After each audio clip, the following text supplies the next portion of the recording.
नमस्कार, मी दत्ता कानवटे. मी सध्या सह्याद्रीतल्या अशा एका दुर्गम ठिकाणी आलो आहे. या दुर्गम ठिकाणावरून स्वराज्यातले 3 बेलाग दुर्ग आपल्याला पाहायला मिळतात. छत्रपती शिवरायांचे महत्त्वाचे 3 किल्ले या ठिकाणावरून पाहायला मिळतात. हे ठिकाण आहे सिंहगडावरून राजगडाकडे जात असताना पाबेखिंडीतलं. पाबे गावाजवळ पाबेखिंड आहे आणि त्याच ठिकाणचा उंच डोंगर आहे. त्या ठिकाणी हे ठिकाण आहे आणि या ठिकाणावरून हे 3 किल्ले दिसतात. मी तुम्हाला पहिला किल्ला दाखवतो. माझ्या पाठीमागे जर आपण बघितलं, हा जो आहे तो सिंहगड किल्ला आहे.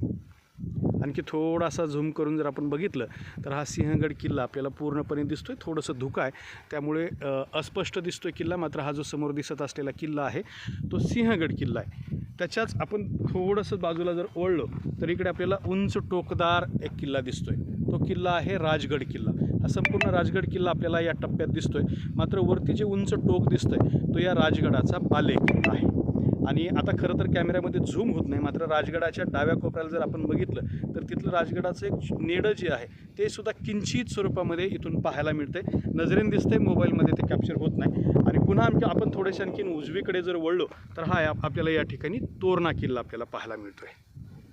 हे 3ही अत्यंत बेलाग आणि दुर्गम दुर्ग आहेत, किल्ले आहेत जे छत्रपती शिवाजी महाराजांच्या स्वराज्याचं रक्षण करत होते. आणि ते 3ही किल्ले या पाबेखिंडीतल्या या उंच टोकावरून एका नजरेच्या टप्प्यात पाहायला मिळतात. हे 3 किल्ले आपल्याला इथून स्पष्ट पाहायला मिळतात. मात्र इथून रायरी असेल, पुरंदर असेल किंवा इतरही आणखी काही किल्ले पाहायला मिळतात. मात्र त्या सगळ्या किल्ल्याचं नॉलेज जे आहे ते माझ्याकडे नाही. हे 3 किल्ले नजरेच्या टप्प्यामध्ये पाहायला मिळाले आणि तेच या ठिकाणावरून पाहायला मिळतात. हे जे ठिकाण आहे पाबेखिंडीचं ठिकाण आहे जे सिंहगडावरून राजगडाकडे जात असताना रस्त्यामध्ये लागतं.